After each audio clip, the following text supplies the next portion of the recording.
So, how many of you realize that today, Thursday, is a very special day in a very special week? This is Truth to Ponder with Bob Biermann. I would say 50 years ago, most people in the United States would know what today is on the calendar. This is Holy Week. It started this past Sunday with Palm Sunday, and it comes to its peak this coming Sunday, which is Easter. But today is called traditionally Maundy Thursday. The word Maundy is from the Latin meaning mandate or a new commandment. And it was on this night that Jesus celebrated the Passover with his disciples and then also instituted what we know as communion. So there's some significance to today that is really lost on the world. Now, before the show ends, I'm going to share just a few thoughts about Maundy Thursday and Good Friday and how we have just walked away and don't even think about Holy Week much anymore in our world. How it has changed. Used to be that the schools closed down beginning about this time, and they took their spring break tied into Easter. Now they make a special effort to make sure the two are not even connected anymore. Now, Jim Calhoun has agreed to fill in for one more episode today to help me out this week, so I'm going to turn the microphone over to him, and I'll see you in just a little bit. Thank you, Bob. And once again, it's great to be back at the microphone of Truth to Ponder. I'm doing this extra episode this week because Bob Biermann has been so busy with the transmitter that it's hard to believe that he's retired. As a matter of fact, I don't believe he feels very retired right now, for sure. But Truth to Ponder is growing. And it's not only growing as far as listenership, it's also growing by people that are being guests and people being involved in that way. And speaking of guests, Truth to Ponder last week had Dr. Wong on the Thursday program. And I've been a fan of Dr. Wong for quite some time. And I was so excited to see that he was going to be a guest on Truth to Ponder. And if you haven't heard that episode, I really think you need to go back and listen to it. Because I'm not a doctor, but I do a lot of research for my health. And from the research that I've done and the reading I've done, Dr. Wong is just spot on with his observations and with what he is talking about. And one of the things he talked about was using the right kind of fats, because that really helps our brain and it helps us ward off things such as Alzheimer's and other issues like that.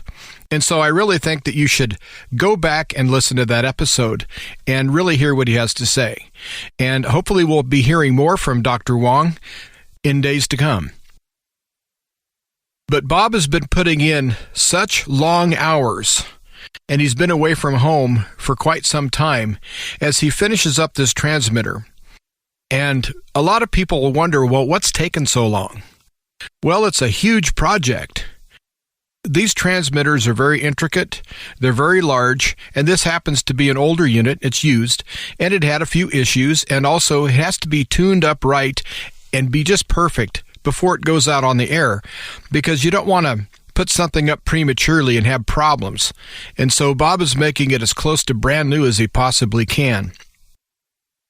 And if there's one guy that knows his stuff as far as getting a transmitter up and going, it's Bob Biermann.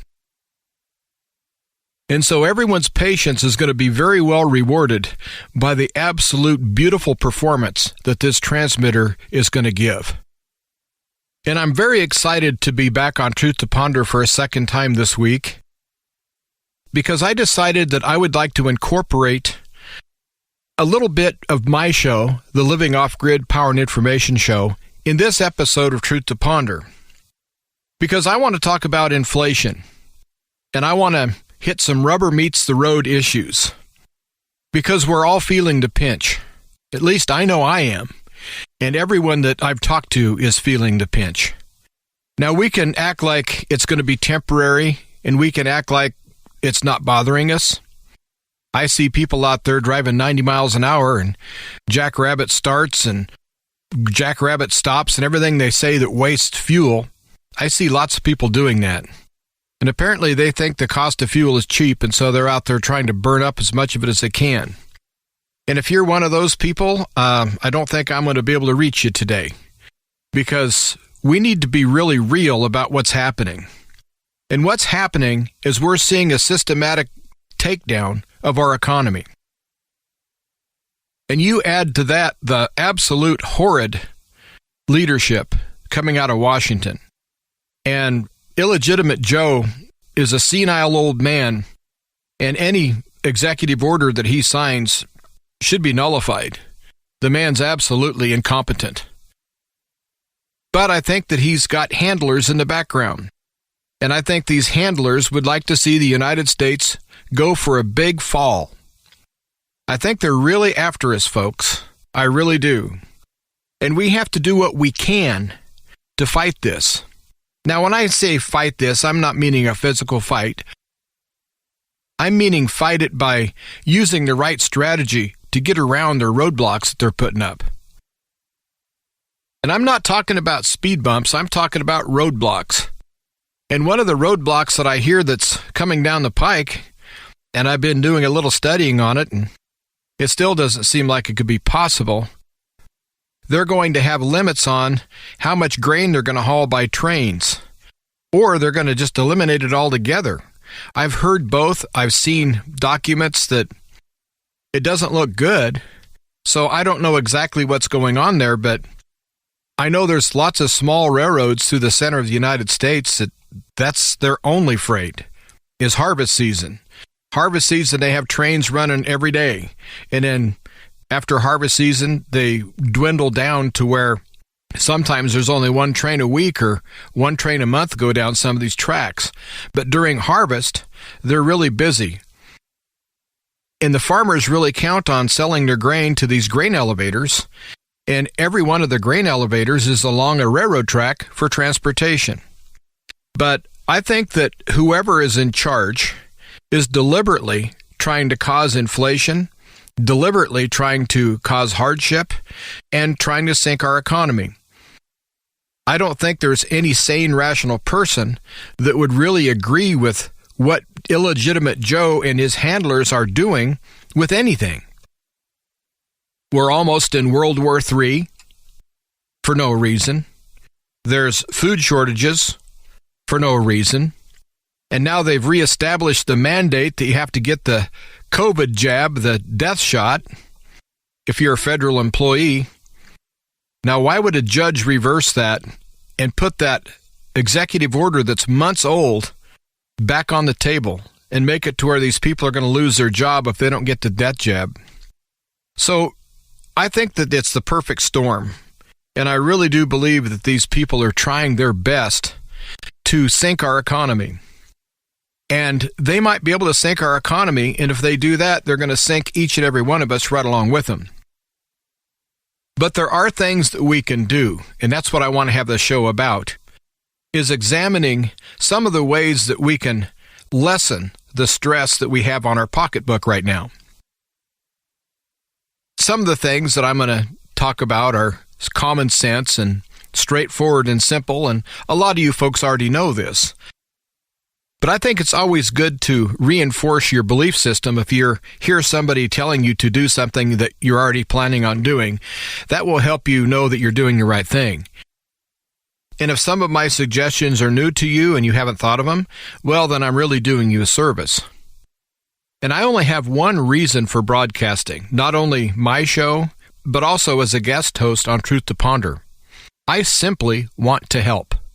Period. I have no agenda other than that. Now, my show, the Living Off-Grid Power and Information Show, does have two agendas. Agenda number one is to help people grow their faith in Jesus Christ. And my second agenda is to help all of my listeners become as self-sufficient as possible.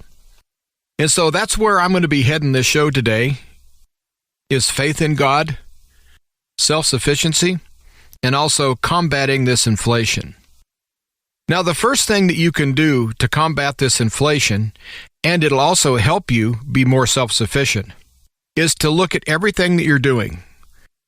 And I mean everything. every activity you do every day. You need to examine it and ask yourself, how can I make this more efficient? A perfect example, if you live several miles from a store and you go to the store 3 times a week, plan better. Make a list and go 1 time per week, or go once every other week. Because each day that you don't spend money, and each day that you're not using fuel going up and down the road, it's going to help your pocketbook. Now, I know lots of people have the electric cars, and they're thinking, well, the gas price doesn't affect me. Yeah, but they don't recharge your battery for free. And so it's still money out of your pocket, whether you're driving an electric or a gas burner or diesel, doesn't make any difference. It's all money out. And if you can save $1 here and $1 there, you'll be able to make up for the things you have to buy that are necessities that cost a couple dollars more. That way your pocketbook is stretched enough that the money is going where it has to go, and it's not just being spent arbitrarily out doing things that you normally do. Because let's face it, we do not live in normal times. We live in an age of absolute insanity. As a matter of fact, I truly believe that if this isn't the time for Jesus to come to earth again, if mankind has to wait for Jesus' return, and this period of time goes down into history, you've heard of the Bronze Age, and you've heard of the Stone Age, and all of these other ages that we've had through the years. I think that the 21st century is going to be known as the dawning of the insane age, or the dawning of the insanity age. Because there's not much sane and rational out there, no matter where you look. And it has a tendency to really distract you and get you down and make you mentally not as sharp as you need to be. You watch the news, which is your first mistake, but if you watch the news and you have somebody up there that's a man who identifies as a woman who just won a gold medal and everyone's celebrating this and saying, "Wow, what a great woman," that's insane. And I feel so sorry for all the female athletes out there that have worked hard and trained and dedicated their life to their sport just to have their sport thrown down the toilet by letting men who are not quite good enough to compete with the top men come in and dominate women's sports, and then they're celebrated. I know in the 1960s and 1970s, there were the women's rights movement and all the women's libbers. Well, where are they at now? They're not speaking out because they're all woke, and they're probably celebrating it too. But here's a man who calls himself a woman, who still, by every definition, is a man, all but him saying he's a woman. He's still got all of his parts intact and all of his hormones intact, and he's being voted Woman of the Year. Now, if you don't think that's insane, then I think that you're one of them. You're probably one of the insane people. But here again, I get on a rabbit trail. But that really bothers me, that we're seeing our society just torn apart, limb by limb, and nobody's really doing anything about it. And so we don't have the man on the white horse that's going to come save us. So it has to be us that's going to have to save ourselves. Now, I'm not talking about save as in Jesus saves. I'm talking about our physical well-being on this planet, providing food and shelter and so forth. And I'm not saying that God can't intervene at any time and do any kind of a miracle, because I live in a world of miracles. I have seen so many miracles, and I've experienced them myself, and God is in firm control. So never underestimate the power of God, and never underestimate how much He can move in your life. That's absolutely the truth. But like I said, I get on these rabbit trails, and I apologize for that. So I'm going to get back on to how to fight the inflation. Not only limiting your trips, which really does help. Let's say there's an item that you buy 1 pound of. Let's say it's a grocery item and it weighs a pound, and you normally buy a pound of it. And a pound is $4 for this item. But 2 pounds is $6. But normally you just buy a pound. Well, with this age of inflation, you'd be much better off to buy 2 pounds of it, pay an extra $2, and save $2. And not only save the $2, you won't have to go to the store quite as often and buy it again if it's something you use often. And so your savings is at least $2 on this item and possibly $3 or $4, depending on how much fuel it takes for you to get to your place of business to where you buy your groceries. And so everything that you buy it in bulk if you can. And if it's something that you can buy generic, buy generic. If you have to have a brand name of green bean, well, it's time to suck it up a little bit and get the store brand. Save the 20 cents or 50 cents a can that you'll save. Now, the quality might not be as good, but there are things that you can do in the kitchen to up the quality a little bit. You can add a different spice or you can frill it up somehow. So I highly recommend you consider everything that you buy and ask yourself, what can I do to cut my cost on this item? Don't look at your grocery bill and let's say your grocery bill is $100 a week. Don't say, I want to cut my grocery bill down to $80 a week. I don't think you're going to be able to do that in this time of inflation without going hungry. I think you're probably going to end up still spending your $100. But if you can get more bang for the buck and you can get $120 or $130 of normal value for this $100, and it'll save you 1 trip per month or 2 trips per month to the grocery store, then you're still only spending $100 a month, but you're actually getting more food than what you normally got at $100 a month before inflation. So we can take this inflation and we can look it right in the eye, and we can do things about it. You can keep trimming the cost. Now, I'm not talking about living in the dark with no electricity and just eating crackers. I'm not talking about that. I'm talking about systematically looking at everything that you buy, and most people use a grocery list. Look at your grocery list and ask yourself, do I really need these sprinkles for my ice cream? Do I really need to buy the sprinkles? In my case, I'd say no. If you have to have ice cream, buy ice cream. But don't buy the name brand, buy the store brand, and forget the sprinkles. And put that money to an item that you have to buy. If you eat beef and you want to have beef for dinner, well, use that money you saved on the sprinkles to offset the cost of beef. So there's so many things that we can do. And I kind of touched on people's driving habits. Revisit the 1970s. I remember back in 1974 when they had the first crisis, which was also man-made, and they ran all sorts of commercials saying, slow down, don't start your engine and let it idle, don't race everywhere, start slow, stop slow, no jackrabbit starts. And everybody seemed to understand that there were a lot of things they were doing that could waste fuel, and so most people quit wasting fuel. And then there's also such a thing as hypermiling. And hypermiling is getting rid of all the weight in your car that you don't have to have in your car. But it's the weight that helps increase the amount of fuel that you use as you're going from point A to point B. So if you have a bunch of things in your trunk that you're hauling around that you might need, well, go through and be very efficient and take out everything that you normally wouldn't use.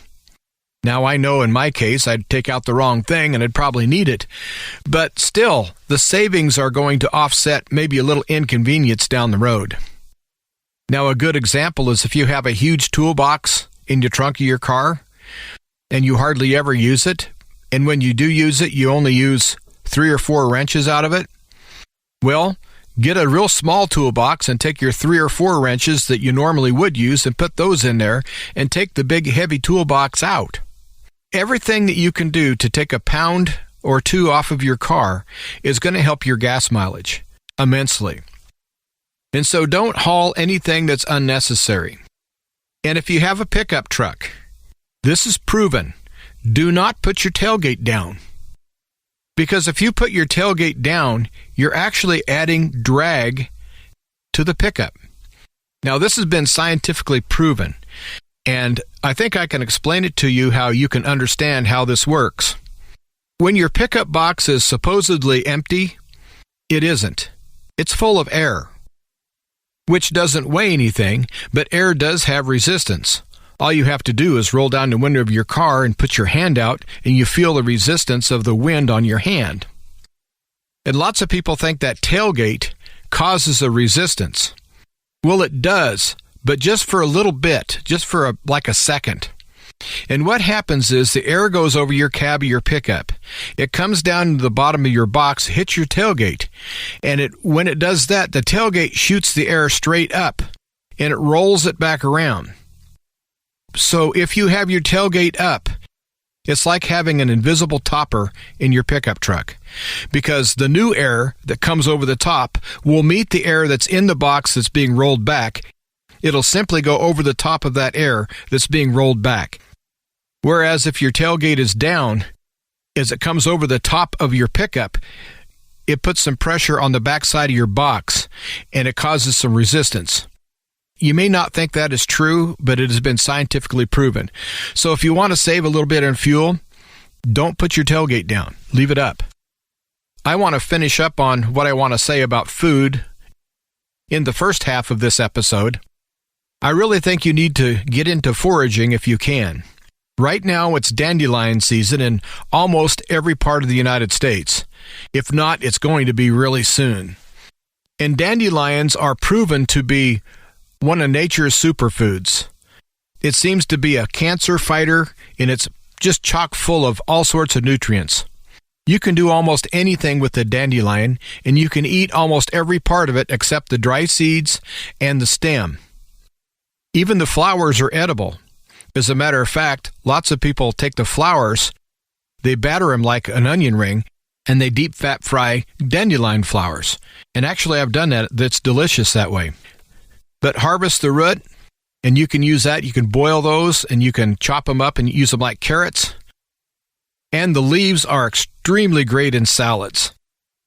So if everyone that eats salad would forage for at least half of their salad, they're going to cut their cost of their salads in half. Now, I know the New World Order, Great Reset, satanic people have said that they're going to have us all eating weeds, and I guess that's what I'm saying is eat some weeds. But I've done a lot of research on this, and these weeds are non-GMO, and most of them are organic. They're growing in your native area, so they help your immune system, and also they're more nutritious than what you can buy in a grocery store. So it's a win-win all the way around. And then if you can save some money, then that's great too.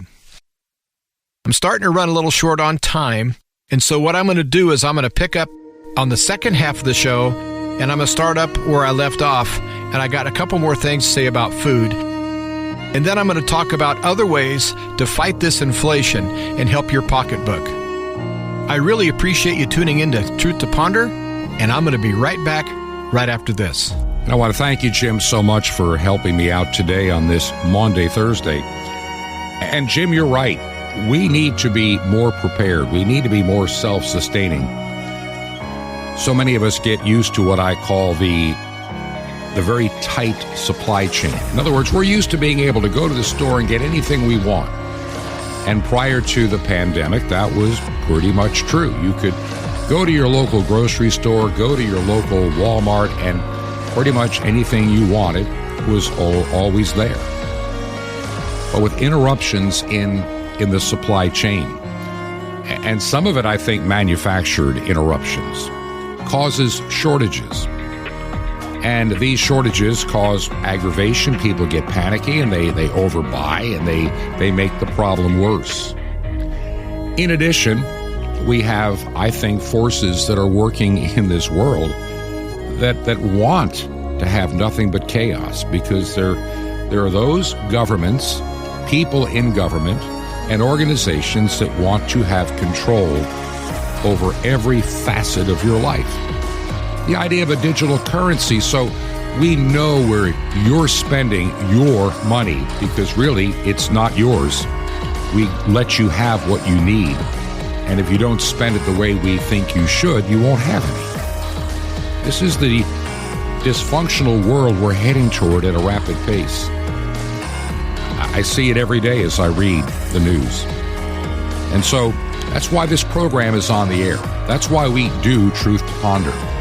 I know the day is going to come when this program may not be on the internet.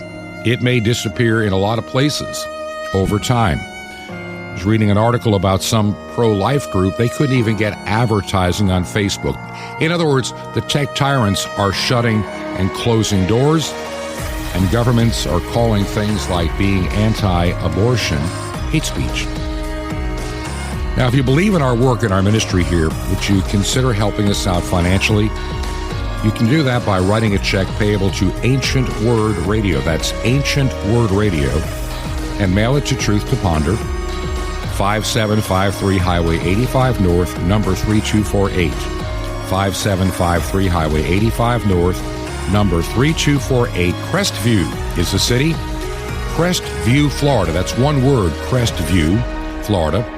And the zip code in Crestview is 32536. That's 32536. I thank you in advance for your support, and we will be right back after this break.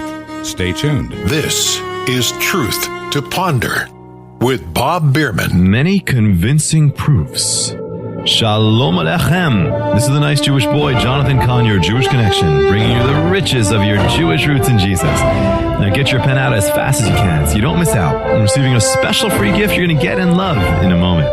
Now it's written in Acts 1:3 that Messiah appeared and presented himself by many convincing proofs. Now, this verse separates our faith from every faith of the ancient world outside of Israel. It was no myth. None of the ancient gods presented themselves with many convincing proofs. But Yeshua, Jesus of Nazareth, is no myth, but God come to earth. So he presented himself down to earth with measurable proofs, empirical, tangible, palpable evidence.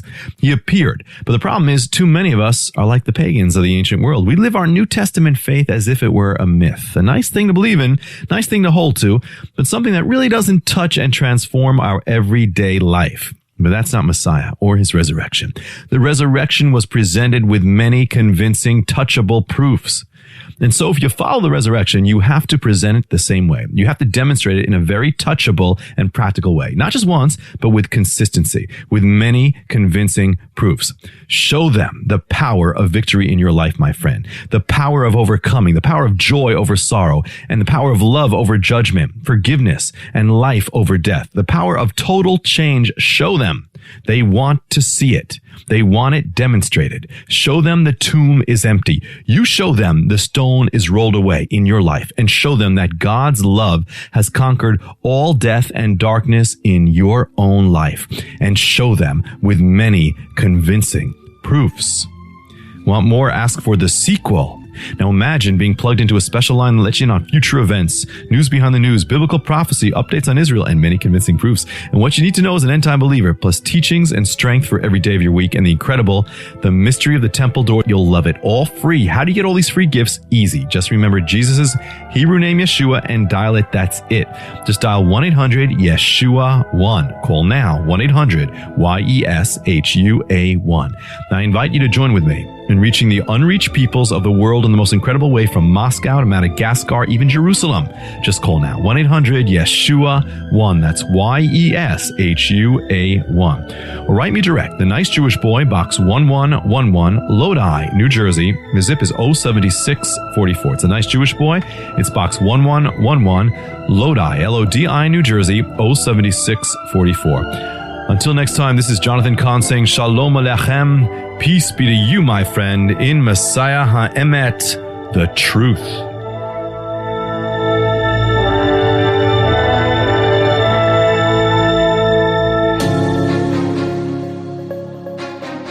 Very quickly, before Jim Calhoun returns with part 2 of the program, just wanted to take a moment to ask you would you let me know how you listen, whether it's a podcast or on radio? Do that, please. Send me an email. Bob@truth2ponder.com. Bob@truth2ponder.com. And I would appreciate it. This is Truth to Ponder with Bob Biermann. Welcome back to the second half of this episode of Truth to Ponder. I'm Jim Calhoun, sitting in today for Bob Biermann, and I really do appreciate Bob Biermann allowing me to get behind this microphone and speak to the great audience of Truth to Ponder. Before I get into the second half, I want to say a big thank you to those who have sent me emails. And also, Bob forwards the emails to me, so if you want to get a hold of me, you can just email Bob at bob@truthtoponder.com, bob@truthtoponder.com, and he'll send those on to me, and I really appreciate that. And also, I've had some letters forwarded to me, and I want to say thank you for your letters. I receive those. Bob always makes sure that everything gets to me that needs to. And the last letter I got was concerning my book, How to Survive Hard Times. I'm getting more printed this next week, and so I'll be able to mail those out next week.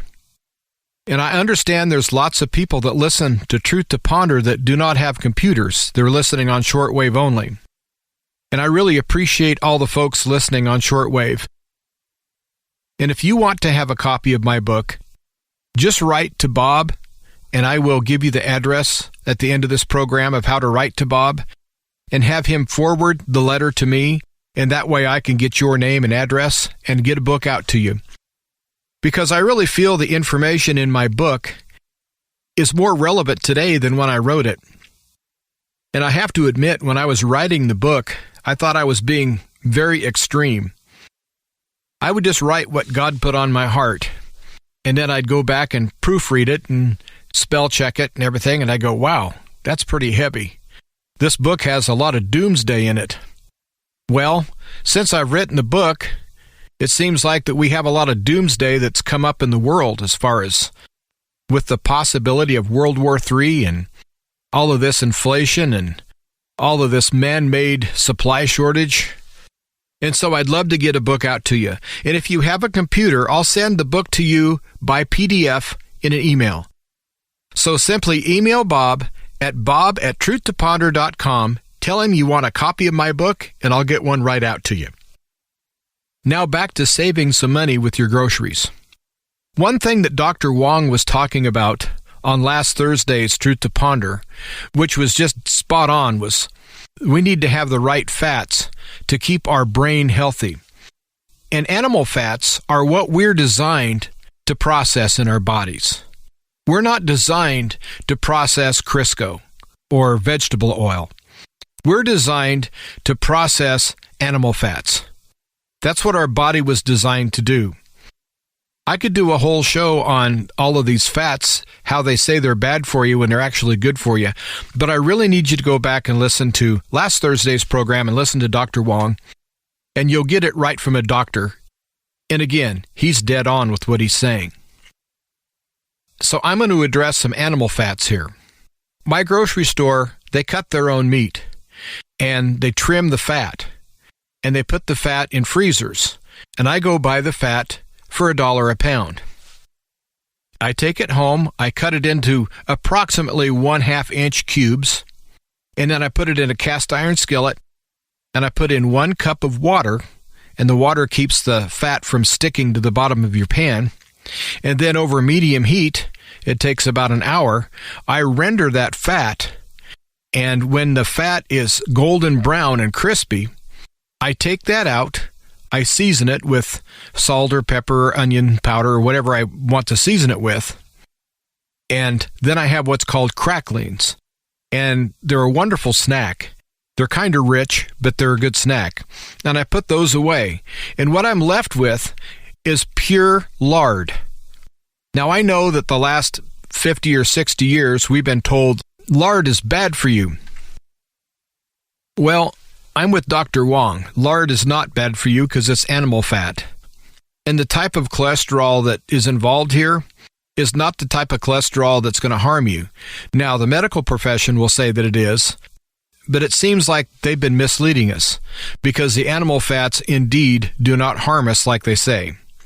You'll save a lot of money, and you're going to have a side benefit. Your food's going to taste better. It's going to digest better. And if you've never made homemade French fries with your own lard, then you're really missing a treat. So even if you're anti-lard, if you're one of those who've been brainwashed into thinking that Crisco is better, well, I'm probably not going to reach you. But the people that are open-minded, the people that are willing to try something, next time you're at your meat market or a grocery store, buy some fat, take it home, and render it. Make your own lard. You'll love the cracklings because they're a great snack, which in my opinion is worth $1 a pound right there. And then you're going to have great oil to cook with. So that's another way to help save money. On my show, I talk quite a bit about gardening. Today, I got the portion of my garden that I'm going to plant potatoes in. I got it all prepped and ready to go. And I've sliced my potatoes up, and I'm letting the slices heal over a little bit before I plant them. And I plan on planting them in about 3 days. And yesterday, I planted my onions. And so I really think the audience of Truth to Ponder needs to grow your own garden. Even if you live in town in an apartment, you can garden in 5-gallon buckets. Anything that you can do to help yourself be self-sufficient in this horrible time of inflation is going to help you very much. It's not only going to help your pocketbook, I think it'll actually help you mentally. Because if you're actually working on a problem and you're doing things that are positive in that direction, I think it does something to you mentally and spiritually, that you're actually involved in the fight and you're actually doing something to help yourself. And I really think that's a great feeling. And so I'm going to urge everyone to buy some seeds and do some gardening. And when I say buy seeds, avoid the GMO. Matter of fact, don't buy GMO at all. Buy open-pollinated heirloom variety seeds. If you can't get those, get traditional hybrids, but do not get GMO, because the GMO is not good for you. No matter how you slice it, our body was never designed to ingest something that's been genetically altered. I have several other ways to save money with food, but I'm going to move on at this point. But if anyone has any questions and wants to get a hold of me, I want to let everybody know that I'm here to help, and I don't mind answering emails. And so if I get a ton of emails, I'll just answer a ton of emails. No problem, because I'm here to help. One of the best ways to save money and become self-sufficient is to learn a new skill, or start utilizing a skill that you do have and you've quit doing it. And I'm going to start by clothing. I remember as a kid, almost everyone had patches on their clothes, at least the kids did, because we always wore out the knees. And so we always had great big patches on the knees of our pants. And nobody thought anything of it. But somewhere down the line, that became uncool. That was something you weren't supposed to do. And so people just would toss those pants or make cutoffs off of them and just chop the pants off, and they'd go buy a new pair. Well, I think if you have the ability to sew, I think you need to revisit sewing and repairing your clothes. And if you don't know how to sew, it's time to learn. Male or female, everyone should know how to sew on a button. Everyone should know how to do a quick stitch in case of emergencies. And those who are really good at sewing, you need to revisit making your own clothes. But I do understand that buying the pattern and buying the material, you can almost buy all of your clothing already made cheaper than you can make it. I really understand that. But you can find some good bargains on material. Some of the cheaper material might be a pattern that you don't really care for, or a color that might be a little strange, and that's why it's cheaper. But you can make your own work clothes and save your money there. Now, I'm not talking about making formal wear or something you're going to wear out in public as far as business wear. I'm talking about clothing for every day around the house, or gardening, or something you do at your house. I know people who are so good with a sewing machine, they can make everything, including a suit coat or a prom dress. And so there are people out there that really do have the skill.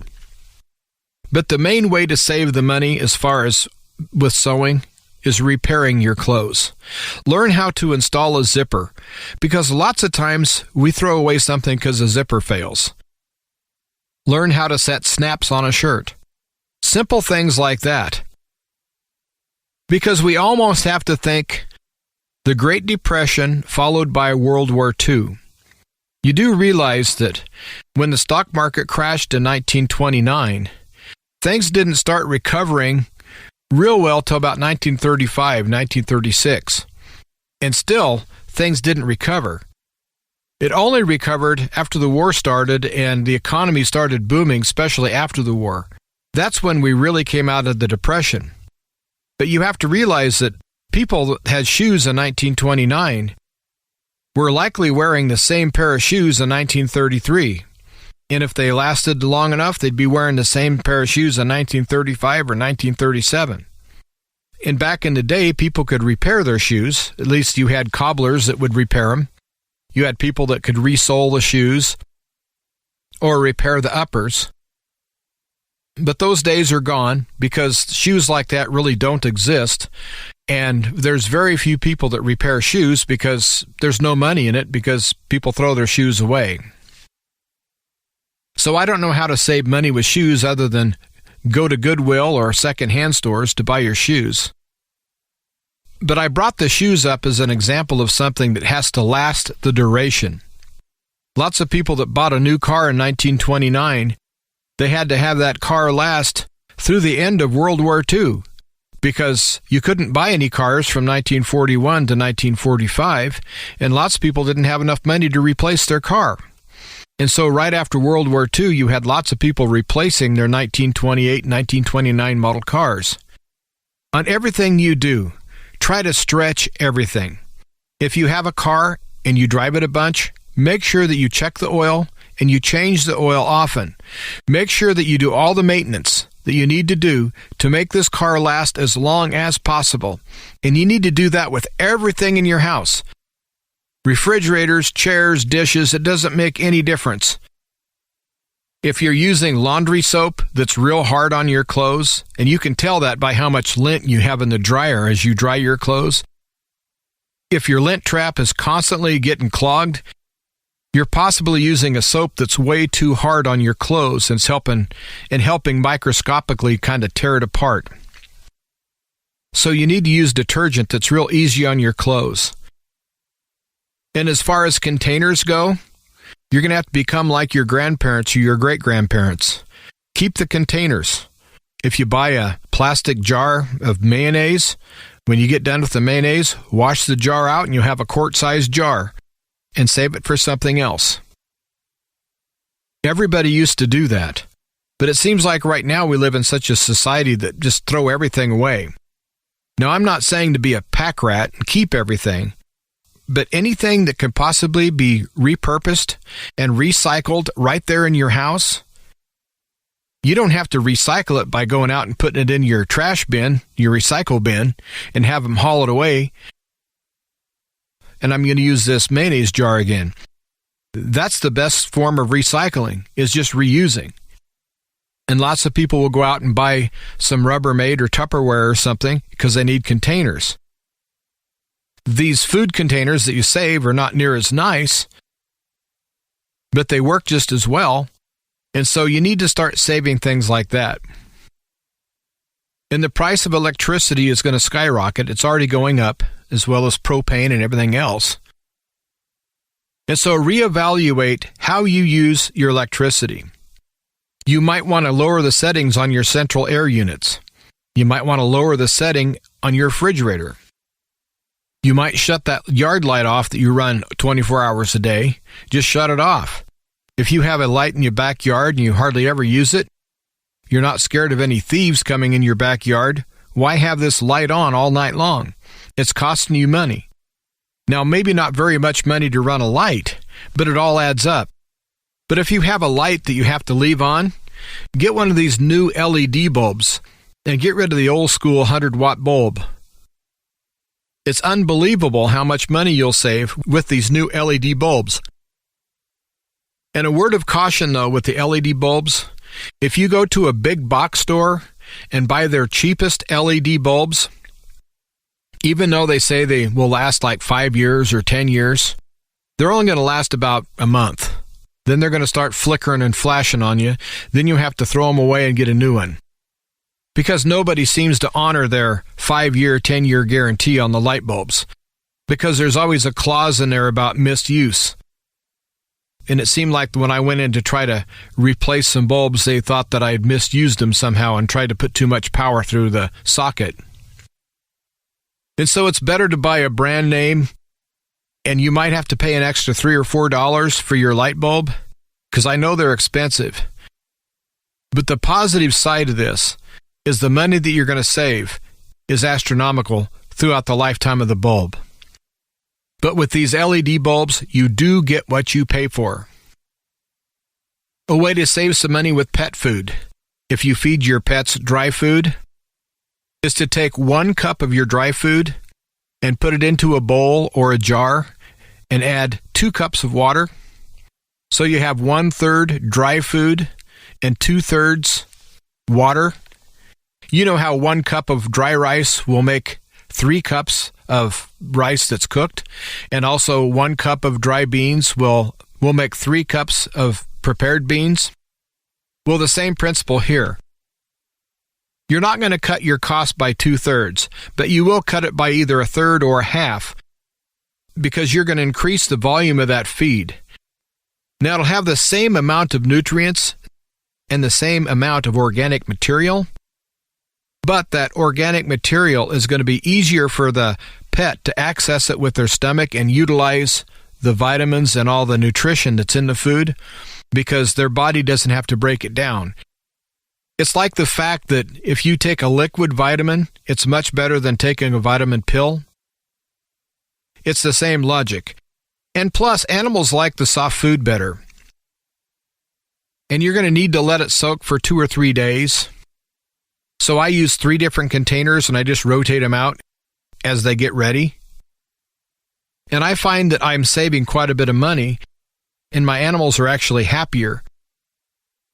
And I think they feel better because I think their bodies are actually utilizing more of the nutrients in what I'm feeding them. Now, if you try this, make sure you pay attention to your pet, and make sure your pet is happy, and make sure your pet looks healthy and the hair coat is healthy. Because if you feed them less and they start losing weight and start becoming unhealthy, that's really a bad thing. Now, my savings seems to be right around 1/3. And my animals don't seem to eat quite as much because it fills them up more. But if you change any feeding habits of your pets, make sure that you observe them, make sure they're happy and healthy. Because you don't want to save a dime if it's going to make one of your best friends ill. And there's lots of ways to save money with your yard work. One way to save money is to not mow your yard as often as you normally do. Now, I know a lot of people pride themselves on their beautiful lawn, and I get that. But if you're feeling a real crunch in your pocketbook and you need to do something and try to save some money, I'm just giving you some ideas. What I would do is I would water about half as much as you do and mow about half as much as you do. Therefore, you're going to be saving quite a bit of money. And if you have just a small little patch, and if your yard is very small, consider going to an antique shop, or they sell them new, but what are called reel mowers. And some people call them push mowers. You push them and it makes the reel go around, because the act of you pushing the mower and making the wheel turn makes the mower work. If you let your grass get too tall, then they're a little tough to use. But the beautiful golf courses that you see that have the really short grass, they're all done with these old-fashioned reel mowers that they have gangs of them they pull with a tractor. And so these type of mowers are used every day commercially on golf courses.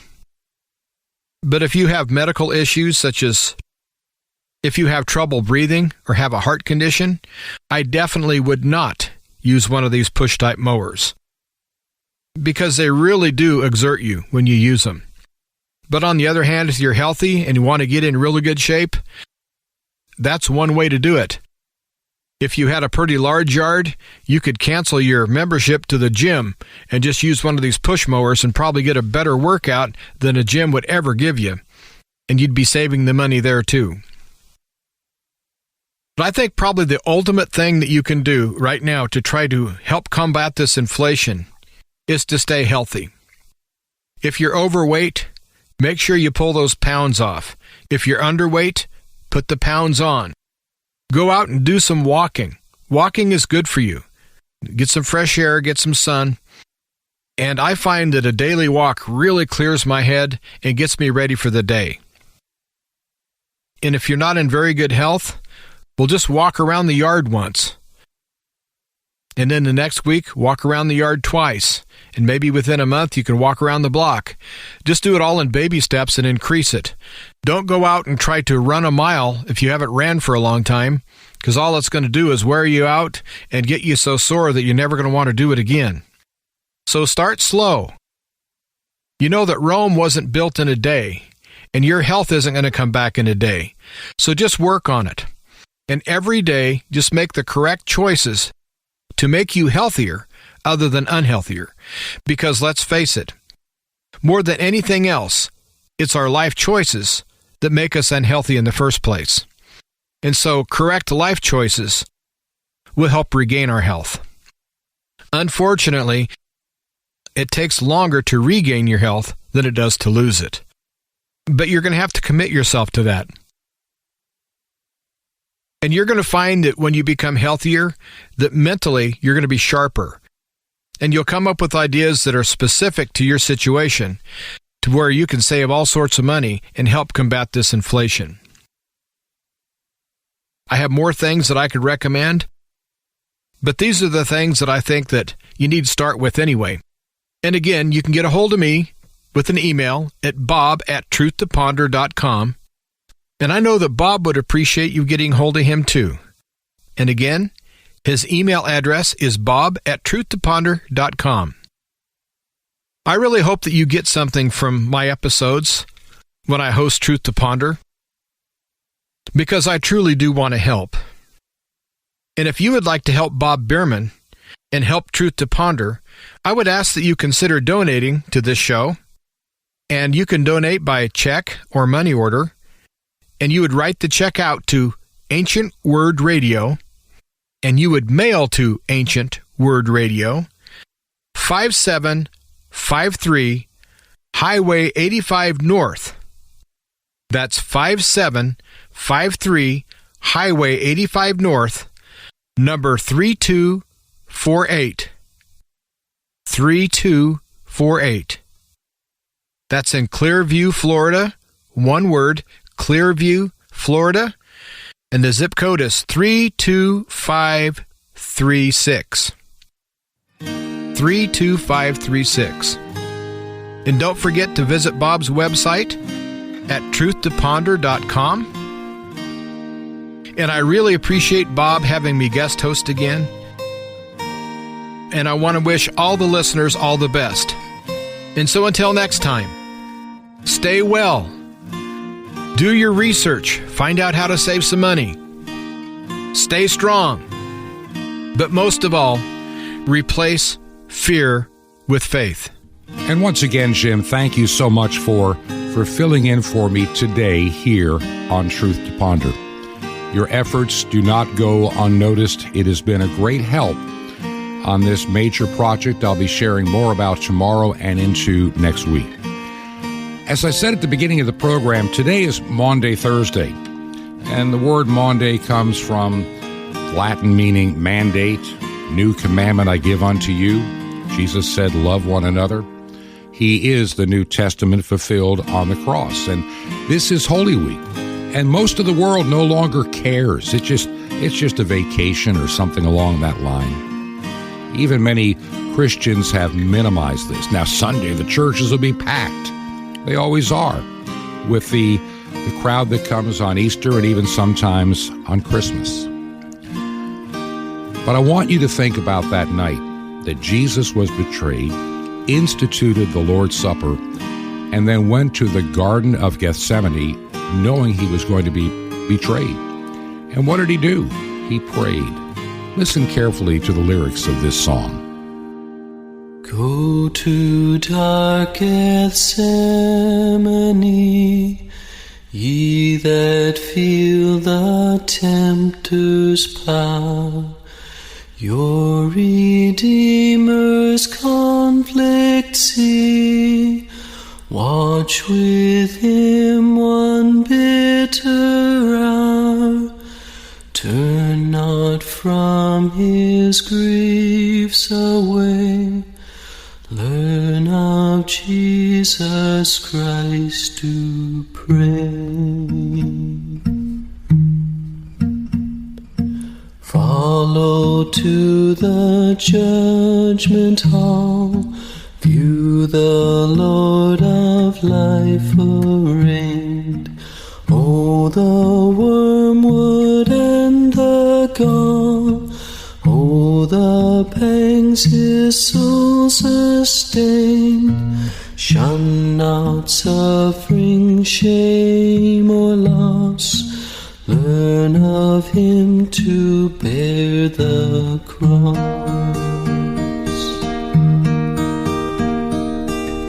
Calvary's mournful mountain climb, there adoring at his feet. Mark that miracle of time, God's own sacrifice complete. It is finished, hear the cry. Learn of Jesus Christ to die. Early hasten to the tomb, where they laid his breathless clay. All is solitude and gloom. Who hath taken him away? Christ is risen, he meets our eyes. Savior, teach us so to rise. I remember that hymn from my most young days. I can remember singing that in church. I can remember singing it in a choir. Go to dark Gethsemane, ye or you that feel the tempter's power. We face a lot of difficulty in this world, and we haven't really learned how to pray. We need to learn how to be in communication and communion with our Lord. So many Christians try to do it on their own, out of their own bank accounts, out of their own wisdom, and inevitably they run into some serious problems. Now, on tomorrow's program, I'm going to talk about that a little bit. I'm going to spend some time dealing with this week called Holy Week and put it in perspective in light of all the news stories that are out there. There really is hope in this very difficult and very confused time. I believe part of the mission of this radio program is to not just give practical information and give you the stories behind the stories to inform you, because let's face it, the secular news media is out to deceive you and to make you walk in lockstep with an ideology. CNN, MSNBC, they're the real source of misinformation and lies. And we try to give you truth on this program. One of the good things about this program that I'm proud of, we've never had to retract anything we've said in the past 19 months because everything we've said is now becoming mainstream news. If you believe in our work, would you consider helping us financially? If you can make a check payable to Ancient Word Radio, mail it to Truth to Ponder, 5753 Highway 85 North, number 3248, 5753 Highway 85 North, number 3248. We are in Crestview, one word, Crestview, Florida, and the zip code is 32536. That's 32536. This has been Truth to Ponder with Bob Biermann. To find out more, visit our website, truth, 2, and the word ponder.com. That's truth, 2, ponder.com. Truth to Ponder, shining the light of truth in a darkening world.